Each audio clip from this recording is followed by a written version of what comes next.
whose air war over Europe was a brutal contest of endurance, technology, and adaptation. At the center of it stood the Boeing B-17 Flying Fortress, a bomber covered with .50 caliber guns and sold to the public as a machine that could defend itself all the way to Berlin.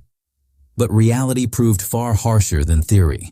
The U.S. began daylight precision bombing in August 1942 when just a dozen B-17s struck targets in France. Those first missions were small, and German defenses reacted lightly. Crews returned, convinced the bombers' firepower worked. It didn't take long for the illusion to break.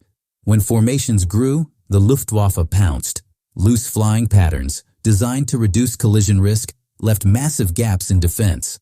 On October 9, 1942, the 92nd Bomb Group lost nearly a third of its aircraft in a single raid over Lille.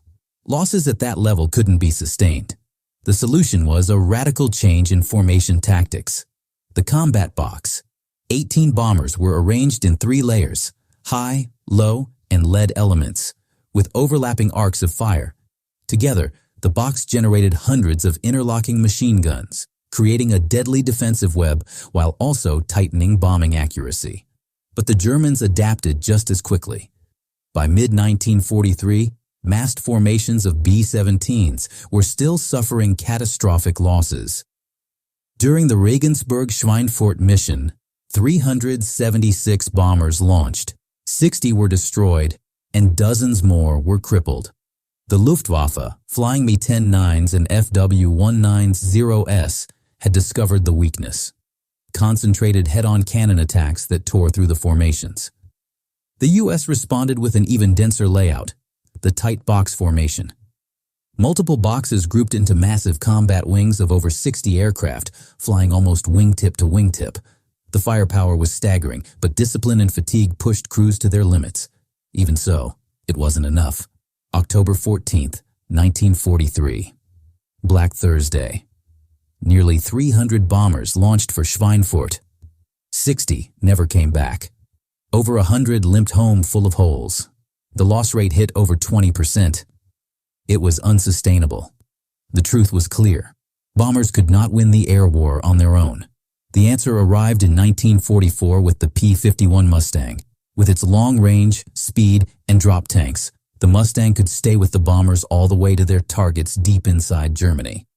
Under General Jimmy Doolittle's orders, escorts no longer just guarded formations. They hunted the Luftwaffe aggressively, slashing German strength day by day.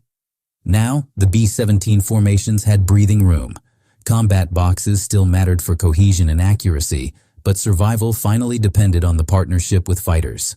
The results were decisive. Losses fell from over 20% in 1943 to just 3 to 4% in early 1944. Meanwhile, German air defenses collapsed under relentless pressure, losing thousands of fighters in only a few months. By late 1944, the Luftwaffe was broken, and Allied bombers ruled the skies. The Flying Fortress began as a self-defending bomber. In the end, its survival came from teamwork, formations, fighters, and strategy working as one. And together, they turned the tide of the air war over Europe. Thank you for watching. Until next time.